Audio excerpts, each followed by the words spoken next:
Dr. Joe Perez. How are you doing today, Dr. Joe? Hello, Tiffani. I'm doing great. Thanks. How about you, ma'am? Fantastic. And it's been a while since last we spoke, and I know you have Yeah. exciting news about your new bestseller book. Tell us more about what you've been up to. Yes, ma'am. So the bestseller, yeah, it scored a number one new release ranking on Amazon. It's called, yeah, I was going to say Mind to Mind. No, The Madness Behind the Method. I guess it starts with an M, just like our show, Mind to Mind. So it challenges people to rethink their educational standpoint, rethink their professional development strategy through teaching, coaching, and mentoring. And I have a lot of fun doing it. And hopefully, more people will have fun if they keep on buying the book and using it for their professional development webinars and seminars and that kind of thing. Um, as far as travel is concerned, my wife and I just got back from Prague, had a wonderful time there. Had the keynote at the Data Management Think Lab. That was after coming back from two almost back-to-back trips to Phoenix and Los Angeles.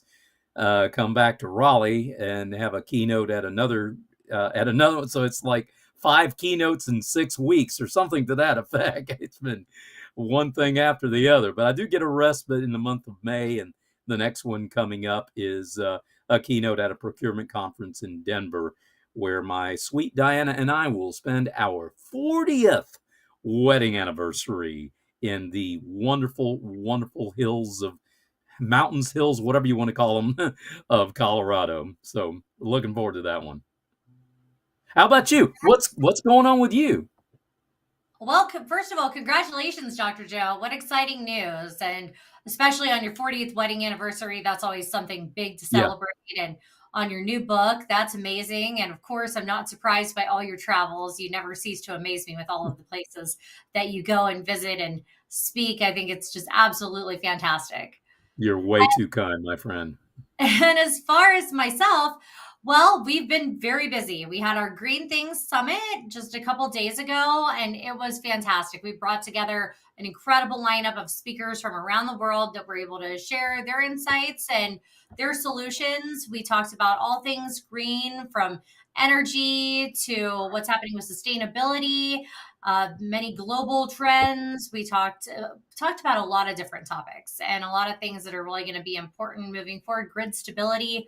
I mean, just so many things that were truly fascinating. So you can still access the live event as if you were there on the day of the event. The event platform's open and you can get a free pass right now so you can experience it all at iotmktg.com.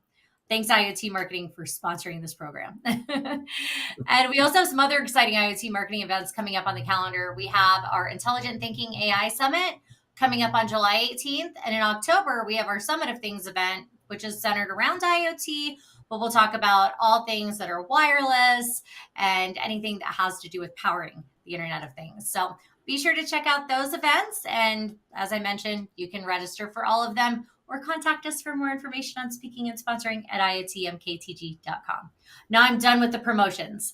The other thing that's been really exciting that I've been working on, Dr. Joe, is Mom Life. Xander turned 9 months, Yeah. and it has Wow. been exhilarating. It's just, I never had any idea that parenthood would be like this. It's just every day something more magical, and my heart's just more and more full of love. I just feel like I'm going to Oh, explode some days. He's so cute. So yeah, things are going great. And my family are coming out from Ohio, so we're all going to take a nice family road trip out to California here in a couple weeks. So I'm looking forward to that too. Very exciting. sounds like fun. Now for today's topic. Yes, You May is the title of today's discussion. And this broadcast will explore not only the grammatical use of words such as can versus may, but it will also explore other modal verbs. And let's start with the basics. So, can versus may. According to Merriam Webster, may is the more formal word. Can is now the verb of choice for ability, and both can and may are still used in the possibility sense. You may use can if you wish, but you can also use may if it makes you feel better. And it all boils down to possibility and ability. And can is used more for asking permission. Oh, interesting, interesting. What are your thoughts on this, Dr. Joe? Can versus May. Yeah, can versus may. Well, you hit the nail on the head, Tiffany. But from my perspective, the difference between the two, can and may, as you said, subtle but a significant distinction in how we perceive, how we express possibility and permission, as you aptly stated. Both words contain or convey a sense of allowance. The difference lies in the underlying implications. For instance, can is closely tied to ability or capability, often suggesting a more definite or straightforward sense of feasibility. When we say, I can do that, it implies personal confidence or recognition of our own skills or resources to accomplish whatever task. Now, interestingly enough, a study conducted by linguists, I can't even say it today, linguists at the University of Cambridge, discovered that in informal conversations, can is used approximately 60% more frequently than may when discussing personal abilities or possibilities.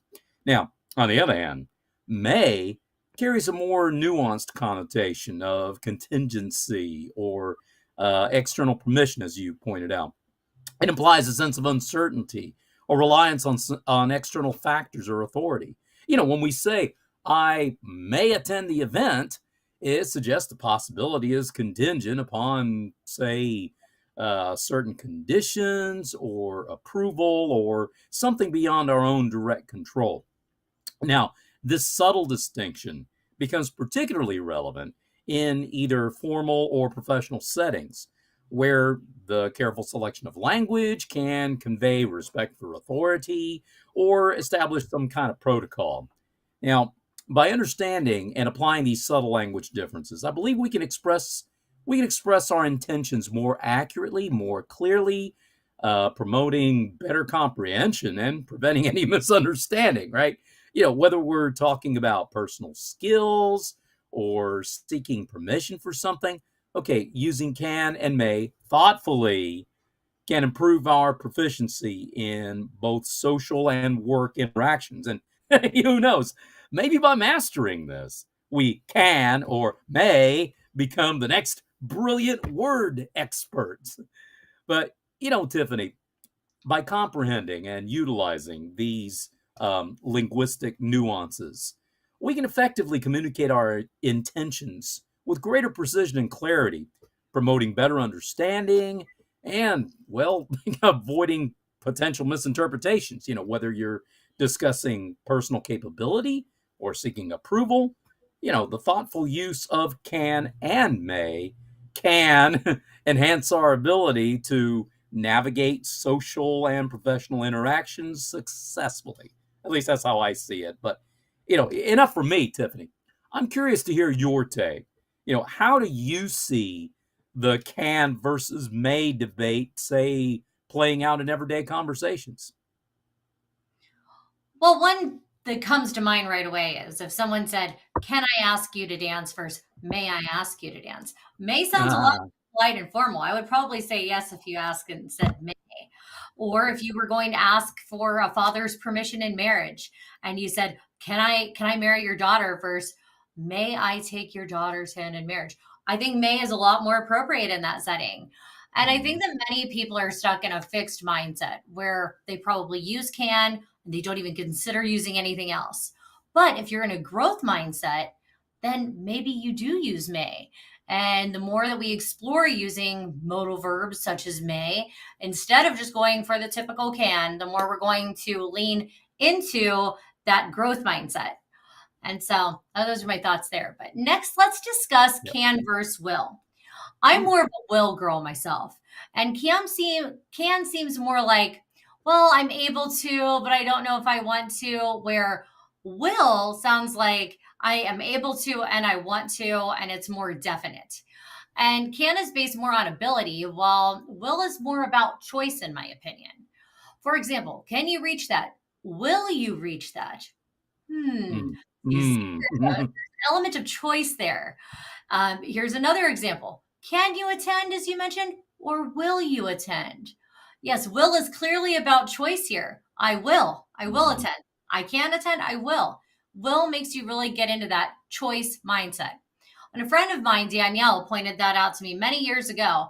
And she said, well, there's a few things that you need to change. And I think we talked about one of them where we threw out the word need and changed that to want. She also told me to throw out the word Mm. can and changed it to will. So I am definitely more of a fan of will ever since that day that I had that conversation with her. And it's a much better way for me to ask questions and state my intentions.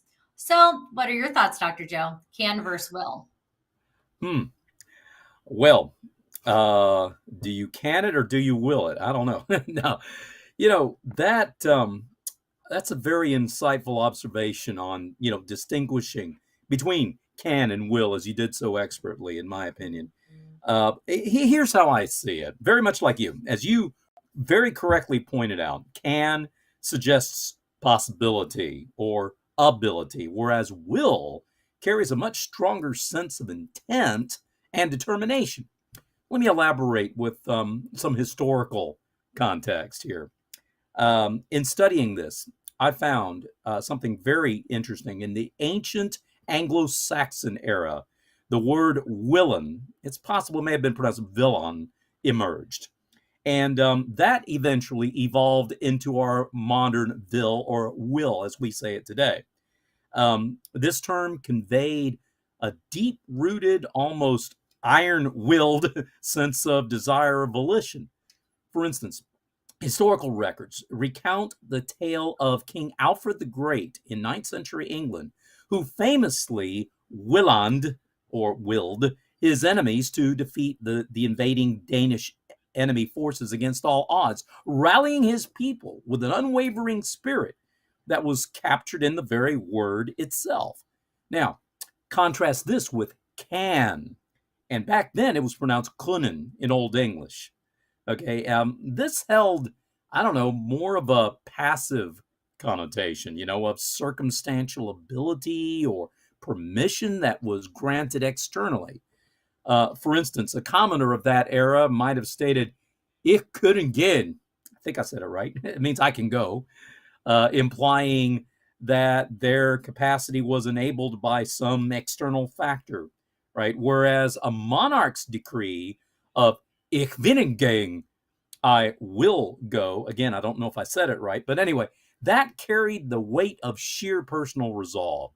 So, while both terms relate to potential actions, will suggests a more proactive, self directed intention that shaped history itself through sheer force of human determination, Tiffani. A subtle yet powerful distinction that endures to this day in our modern vernacular. Now how do you see it, Tiffani? Well, Dr. Joe, I love that you also highlighted intention because intention to me is a key part of all of the modal verbs that we'll be talking about today. Yep. Can is a statement of capability, as you mentioned, of having knowledge, and as you also mentioned, the ability to do something. And it comes from the cognitive part of the mind, and it's a Hmm. reflection of intellect. When people say can, they're reflecting on what they think they're capable of, what they've learned, and their intellectual capacity to do the task.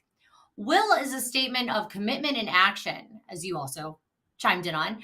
This comes from a little known a part of us known as the cognitive part of the mind, which is how you strive to take action on your thoughts and feelings. And I dug a little deeper here. So, cognitive means expressing endeavor or effort, and it's commonly expressed through cognitive verbs. After further research, I found that attitudes and attitude objects are functions of cognitive, affective, and conative components. In short, the cognitive part of the brain measures intelligence, the affective deals with emotions, and the conative drives how one acts on those thoughts and feelings. Interesting, right? Wow. Never heard of that before. That's awesome. Yeah. Well, now here's where it gets even more complicated, though. Let's flip over to Okay. can versus could. Can is Ooh. typically used more in the present tense, while could be used for referencing things in the past, present, or the future. Although you Mhm. can use can for things in the future as well. Can is more informal, while could is more polite. Let me give you a few examples here. So, in the general ability, I can speak English. I could speak French in high school. That's when it's general ability in the past. Okay, you can ask for permission. Can I borrow your pen? Well, could I borrow your pen is a lot more polite if you're in a formal setting. How about possibility? It can get very cold there tonight. It could have gotten cold last night. So it can be flipped both ways. But Dr. Joe, what do you make of the can versus could relationship? Yeah. So when you talk about can versus could, now let me tell you what you said. It was off the scale cool, right? I mean, you seem to have captured the essence of these differences so eloquently. But as we continue to dive deeper into these modal verb rabbit hole here, it becomes increasingly evident that these words, particularly can and could, as you mentioned, carry far more weight than their humble surroundings might suggest. Can expresses current ability, as you pointed out again, or possibility. Its past tense counterpart of could, well, that opens up a whole realm of hypotheticals and untapped potential. Again, as you expertly pointed out, it's a subtle shift, yet it's one that unlocks a universe of what ifs and roads not traveled, as it were. In fact, a fascinating study by researchers at Stanford University found that people who habitually use could in their daily speech patterns reported higher levels of life satisfaction. And they were something like, I don't know, 27% more likely to describe themselves as being more optimistic about the future. Excuse me.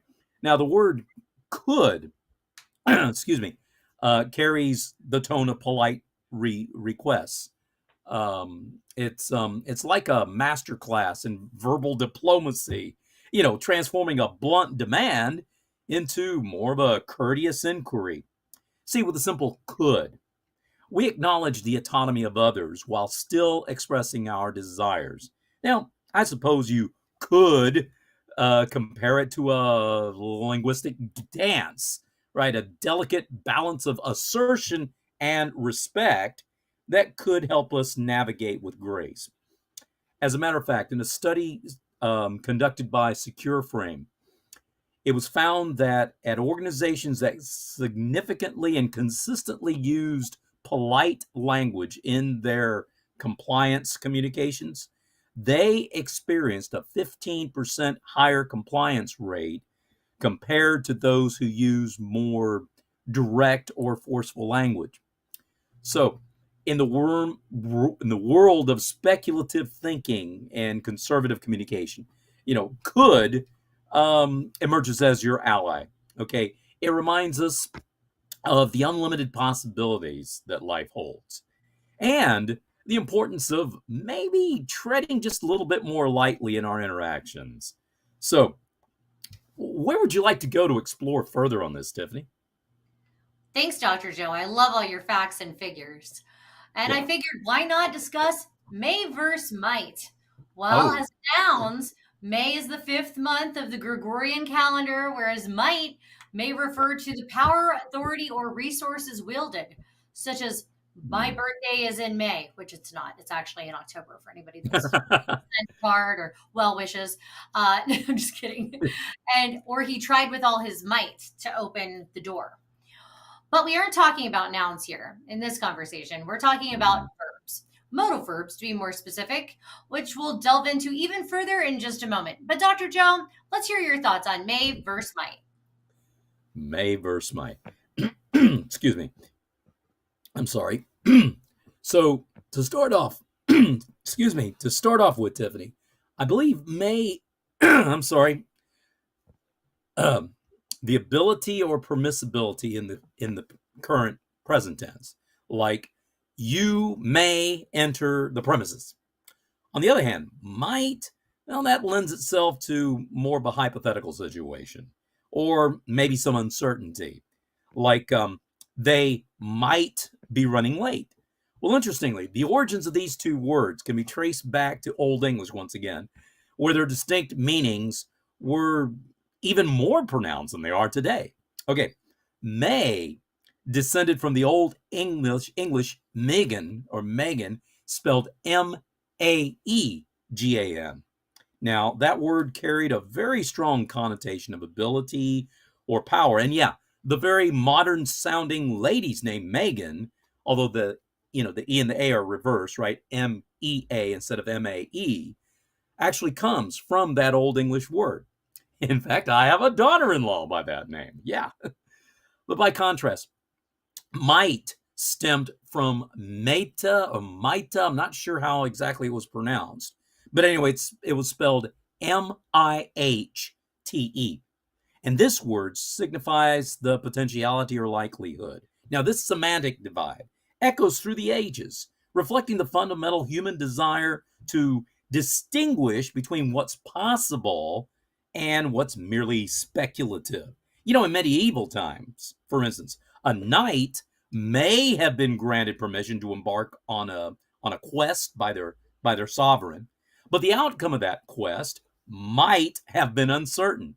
Okay, so as the English language evolved, these modal auxiliaries retained their core implications while adapting to modern speech patterns. Today, we use may to seek permission or express possibility, as you mentioned, while might often serves to soften an assertion or introduce a hypothetical scenario. Yet, their linguistic lineage reveals an even deeper truth, and that is our innate need to categorize and communicate the nuances of potentiality and uncertainty. Whether it's in the court of a medieval monarch or in a modern day boardroom, the careful wielding of the words may versus might allows us to navigate the realms of permission, possibility, and conjecture with precision and finesse. Just like you, Tiffani, precision and finesse are the words I think of. But seriously, I'm really curious to hear your thoughts. How do you see the differences between may and might playing out in, say, contemporary speech? Especially in more formal contexts. Thanks, Dr. Jill. Always so much information with you. We always get a little history lesson too. I love it. Yeah, And thank you. in casual speech and informal writing, you can probably get away with swapping out may for might and no one would even notice, and vice versa. And may and might have similar meanings, so chances are you won't even cause any confusion among your audience. But in more formal contexts, you would choose to use may or might based on what your intention is. You can also use the information shared in this conversation to gain clarity in how someone will take action on what you do ask them or what you suggest. Such as if you asked me to attend an event, Dr. Joe, and I respond, I may, the likelihood is higher than if I said I might, right? Yep. And Right. may and might are modal auxiliary verbs and words that clarify a main verb by indicating possibility, permission, or necessity. And as previously mentioned, there are three things to consider when deciding when to use may or might. So let's talk a little more about the modal verbs may, might, can, could, and ought. These verbs are all modal verbs, which means that they are generally used in combination with other verbs. And they're used to change the verb's meaning to something different from the simple fact. Modals express possibility, ability, prediction, permission, and necessity, as we've kind of gone over, but ought is Mhm. probably the simplest of this set of modal verbs. It's almost always followed by to, ought to, and the infinitive form of a verb. It means the same thing as should and is used in the same way, although ought is less common and a bit more formal. A few examples of ought are we ought to be home by noon, which would mean we should be home by noon. And it could also mean I expect that we'll be home by noon. I ought to fix that. I should fix that. So Ought is another interesting modal verb that you can play with in your new vocabulary that we're coaching you through today.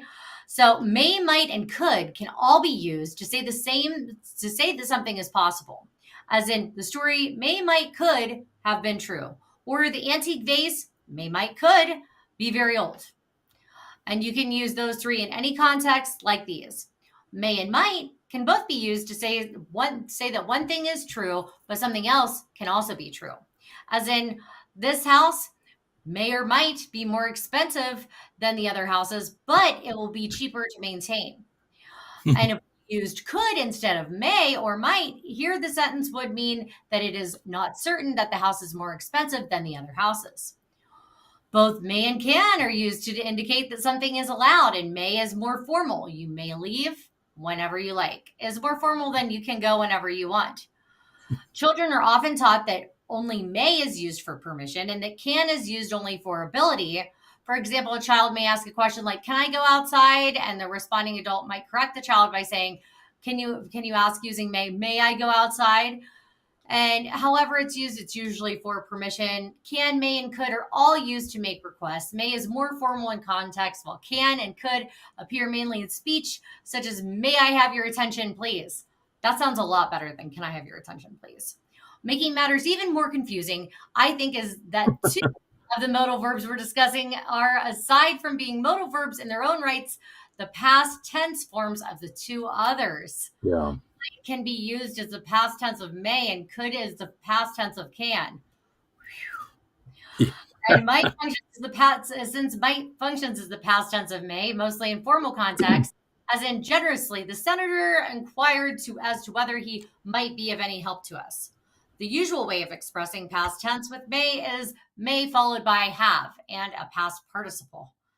The sentence is, it may take longer than they expect it to, becomes, it may have taken longer than they have expected.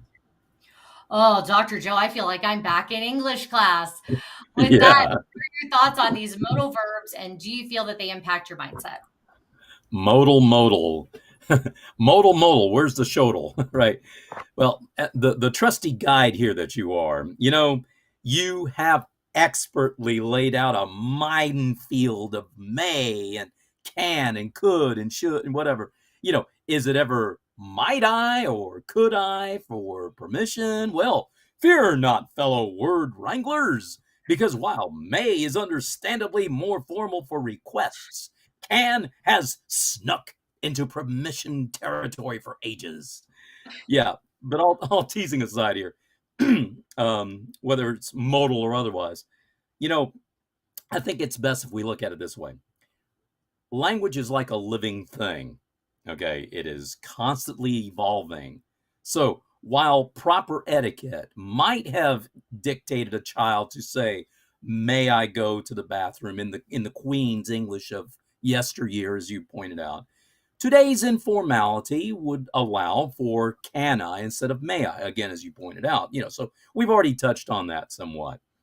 But here's the kicker, Tiffani. The desire for permission transcends even established languages. Did you know that around the year 1200 BC, earlier you had said something about asking somebody to marry them? Well, you'll love this story.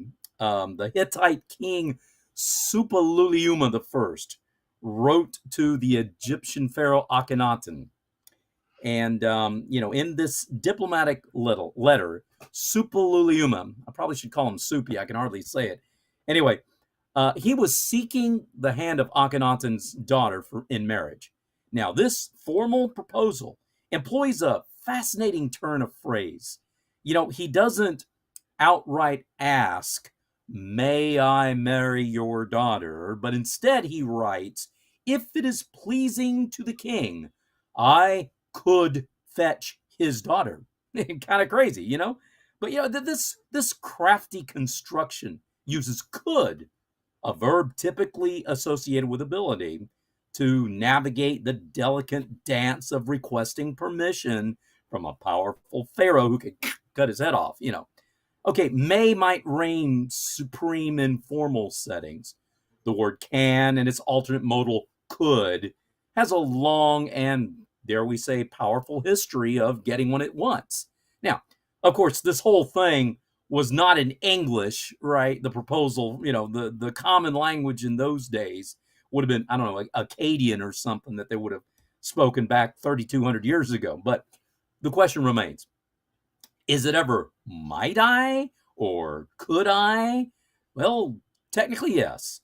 Might I carries a strong sense of deference and hesitancy. And I suppose it's perfect for super formal situations.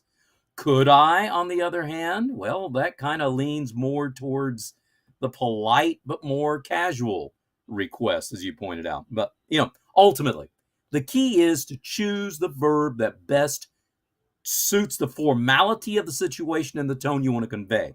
So whether you happen to be a grammar guru or just a casual conversationalist, or maybe even an ancient Hittite king trying to convince a mighty pharaoh to let you marry his daughter, whatever your situation might be, remember, the word can definitely holds its own in the permission game. And, its history is just as rich as any may that you might ever utter, right? So it's just plain fascinating the way languages have evolved and adapted, Tiffani. That's how I see it. But what about you? How do you see it?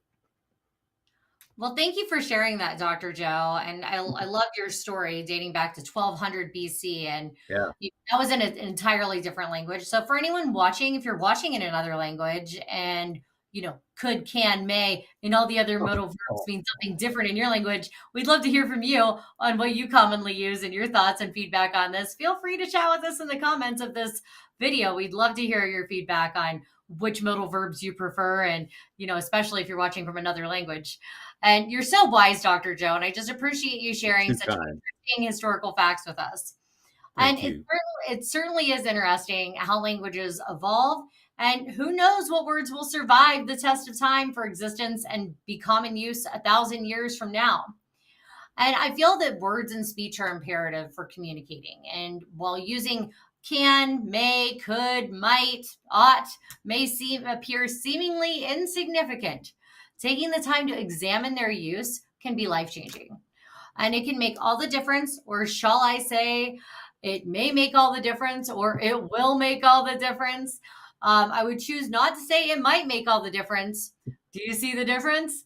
Well, I think that's all we have time for today. But thank you all so much for joining us. I hope you found something valuable from this conversation. Be sure to register for those other upcoming events at iotmktg.com, the AI Day, AI Summit, and the Summit of Things. And Dr. Joe, it's always such a pleasure. Thank you for joining me today and sharing with us your words of wisdom. You're very kind, Tiffani. The honor is mine, and you're still the best, in my opinion. Thank you so much, everyone. Have a great day, and we will